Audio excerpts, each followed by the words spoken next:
Hello everyone, hope you're all doing great. Make sure you check out my Instagram at insomniac_horror and my podcast in the description below. I love you and have a great day. I always loved the chance to get out into national forests and parks. I really like jogging. I find a true tranquility when I'm going through them with nothing but the cool summer's air with me. I would do it in winters too, but it was a lot worse because obviously the leaves were very slippery and you wouldn't always see people about outside of the occasional park ranger. But this story took place on one summer's evening. I was feeling really good. I made a playlist and was listening to some podcasts while I was jogging. I set out at about 9 PM, so it was still kind of light outside. As I was jogging, I couldn't help become more and more aware of how dark it seemed to be getting, quick, and I mean almost too quick.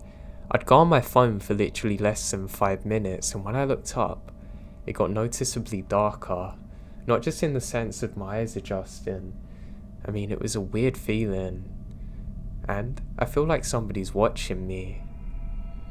I decide just to try and walk back because I'm getting really tired now, which is another strange thing. I've come to realise it might have been my body's response to fear, but I felt drained and really tired in a way that I've never felt it before. I decide to press on regardless, cycle through my songs and feel good again. Now as I'm walking, I realise that there's a mist that's setting over the park. Now this is something that I've never experienced before. Well, I have, just not in the summertime, so it's something that I found very strange. I start to hear interference with my headphones too, and think it might be because of the moisture from the fog and take them off. That's when I realise that I can hear a hissing sound. It's not a normal sound that you would hear from electric interference, it's almost like an animal making it, but I've never heard it before, and my heart drops. The feeling of being watched overpowers me now. I feel darkness like I've never felt before, like true evil's around. I think maybe there's a park ranger there with his radio messing up. I call out but I don't hear anyone. I suddenly think it is a bad idea to call out and I begin jogging. As I start jogging, I hear a crash behind me. I turn to look and there's a very tall dark figure just off beside a tree. Now what terrifies me is that there's a tree that's been knocked over that was standing before. I know for a fact that it's either a 1 in a billion chance it fell then and none of the other trees did, or something menacing's following me. Now this thing has to be at least 6'2" and has long arms. It sounds like it's describing exactly me so far. I can't see any eyes, but I can tell that this thing's facing directly towards me. I wipe my eyes, and it doesn't move. I say, hey, if this is a ranger, you need to stop because I'm scared now. And I'm met with silence. It slowly moves behind the tree. I've seen enough now. I can't deal with this. I go into a fight or flight state and I'm literally frozen for a second. I tell myself, no, I'm not going out like this, and I start sprinting as quick as I can. The whole time I'm running, I can hear this thing chasing just behind me. I get to the car park and there's no other cars there, so it's me alone now. Great. So if this thing attacks me, I'm screwed. I jump into my truck and drive as quick as I possibly can, getting out of the wooded area. Now the craziest thing is, this thing's still following me. I can hear things breaking behind me, like a very tall and very heavy thing's chasing me through the woods. I'm literally screaming and praying for God to help me out in this moment. I can just about see him in my mirrors, but it's very foggy at the time. I have to slam on the brakes at one point too because I nearly hit a tree because how dense the fog had become. I continue driving and eventually make it back onto the main road. I'm literally crying the entire time. I end up going to a ranger station and explaining what I saw, and they say I'm not the only one that's reported something similar. People have been reporting it as a bear, but it's not possible because there's no bears in this specific area. I have no idea what it was, and nor do the park rangers, but they say I wasn't the only one who had that reaction, and there was a strange smell that accompanied that thing. I didn't get that close to find out, but everyone described it exactly the same as me. They were already doing patrols trying to find that thing, but they never found it. It still shakes me to my core thinking about it to this day.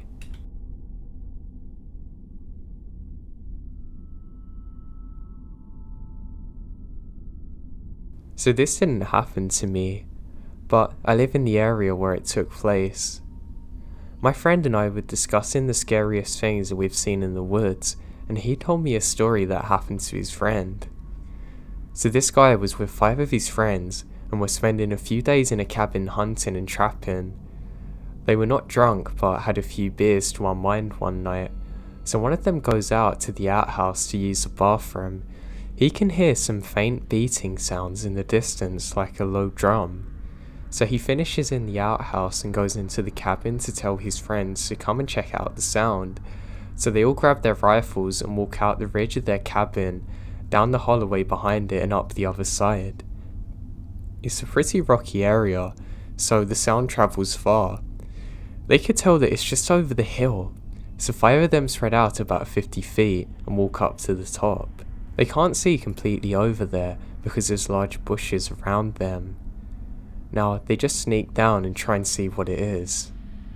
One of them goes over there, and he stands there and watches for about 30 seconds to a minute, before telling his friends that they have to run as quick as they can, and saying what he saw was evil and they need to get out of there now. He said all he could see was a bunch of naked people dancing around a fire pit with some kind of pentagram on the floor.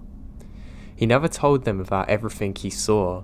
He just said he was too scared ever to go back in the woods again or near that area.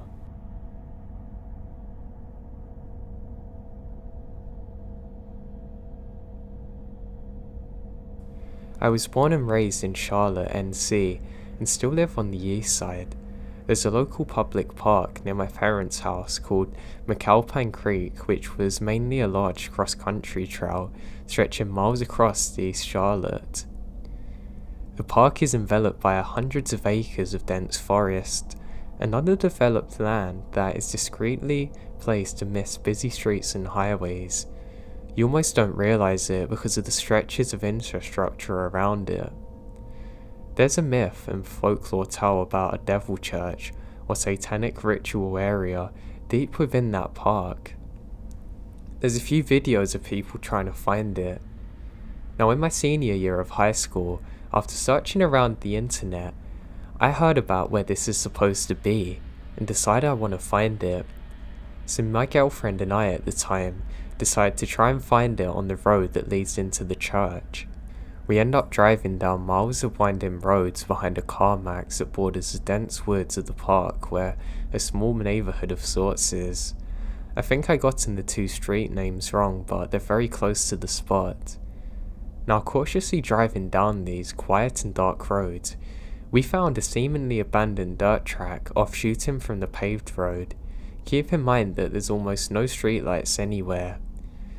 We're driving about another 2 or 3 minutes and there had been a pickup truck behind us for maybe 50 feet or so. Upon seeing the dirt track and everything else around, our interest had peaked. We stopped the car to discuss what we want to do. We began to slowly pull onto the dirt track simultaneously. The pickup truck ahead abruptly stops and stays in place. We notice this, having pulled finally into the dirt road at this point. We're immediately frozen in panic. The driver of the truck quickly puts their car into reverse and began to immediately back up towards us at max speed. I throw my car into reverse and panic in an attempt to back away from where we come from. I was able to get turned around and drive back into the woods fairly quickly. The driver's accelerating at us at full speed now and I have to floor it to try and get out of there. We literally never look back. We never ended up finding the church and have no idea who was following us in the woods that day.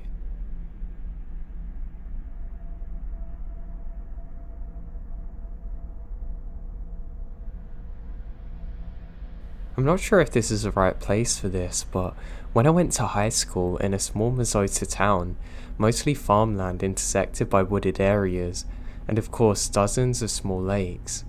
One side of my neighborhood was bordered by a relatively large marshland that you could access by a slope that wound down a trail. This trail curves through the marsh into a big patch of woods, about 3/4 of a mile away.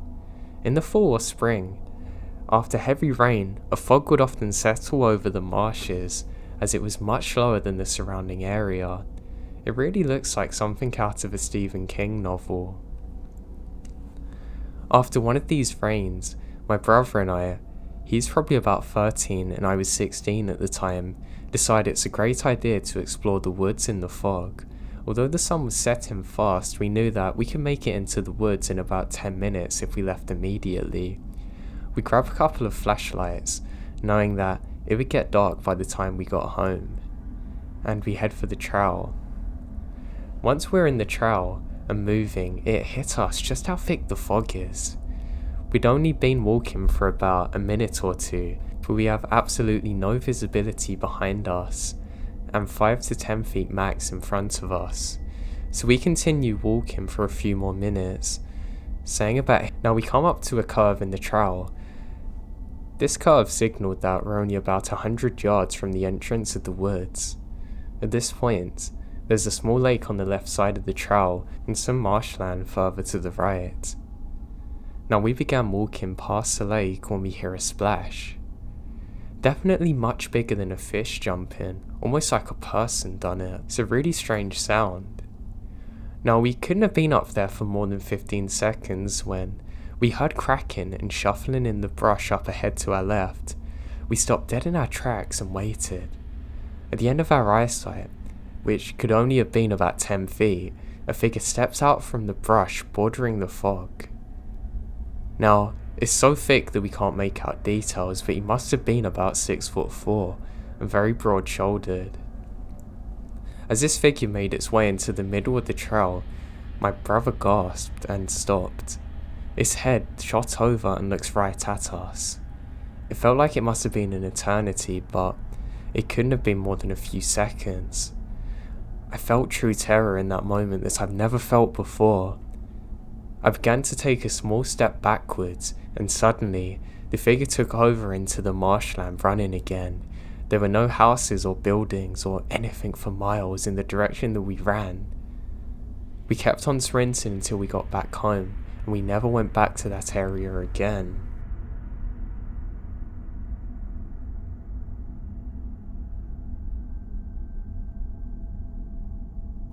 I grew up in the Midwest US.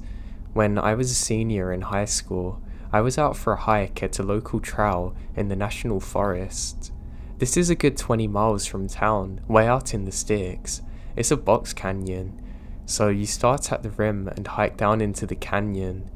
It was autumn and late afternoon when I pulled into the empty parking area, but there's plenty of light around. But by the time I got to the bottom, the sun's pretty low. I was down in the canyon and get the feeling that something isn't quite right. I start looking behind me as I walk every few steps. I can't shake this feeling. Finally, on one of these backward glances, I spotted a man peeking out from behind a tree, not far at all, maybe 100 feet away. It was the weirdest thing to catch somebody watching me. He knew I'd seen him and stepped out saying, "I'm not looking to scare you."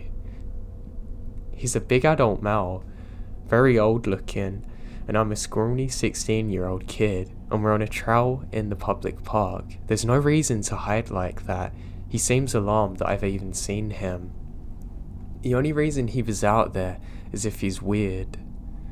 I mumble something about getting back to my car, and this horrifying grin comes across his face. He's just standing there staring at me. I'm running for a long time and I can still tell that he's watching me. And when I get back to the parking area, there's no cars other than mine, which added to the weirdness. I realised later that he must have been out there for some time because of the state of his clothes. It's interesting how when you get the sensation that you're being watched, it's normally true. I have no idea what his intentions were, I'm just really glad that I was aware of what was going on and he didn't spring up on me, because I don't know what he was capable of.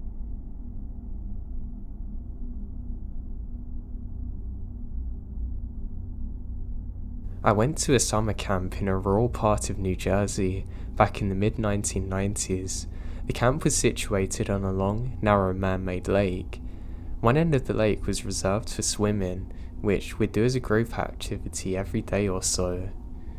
The swimming area had one long dock stretching straight out onto the water. The two square floating docks further apart. One of the two floating docks is further away, and although I had spent a few summers at this camp, I'd never seen anybody use the second dock. One day on the group, a dozen 11-year-olds got to the bright idea that we're going to swim out to the faraway dock. I consider this to be a challenge. When we reached the dock, I noticed a strange looking spider on the ladder that you had to climb up. I would have a heart attack. It was quite large in terms of overall footprint. Probably 3 inches from end to end. Nah, screw that. Spiders, of course, are normal critters in nature, but this one stood out as looking unusual. After the long swim, we took a few minutes to lie on the dock and rest in the sun. No way did they just go over that spider like that. It was relaxing and we were all having a good time. We started really messing around and decided to play around for a bit. We're playing a regular game where we shuffle towards one corner of the dock, making it sink. Oh god. As the corner of the dock starts to sink and fill with water, suddenly hundreds of giant spiders come, frantically crawling out from between the boards, swarming over around the feet of those who are still standing on the dry ground. This dock was theirs apparently. We all began to scream immediately and jump up trying to get away, but the spiders are in the water too. I vividly remember the feeling of them clinging to my wet hair as I began hopelessly trying to get them off. Adrenaline kicks in and we swim to the other side that's spider free, but this is a childhood trauma that lingers with me. I had not really been afraid of spiders before, but this is a turning point. The thought of us lying on the dock in the sun, unaware to how many of them were there, creeps me out to this day. That is literally hell on earth.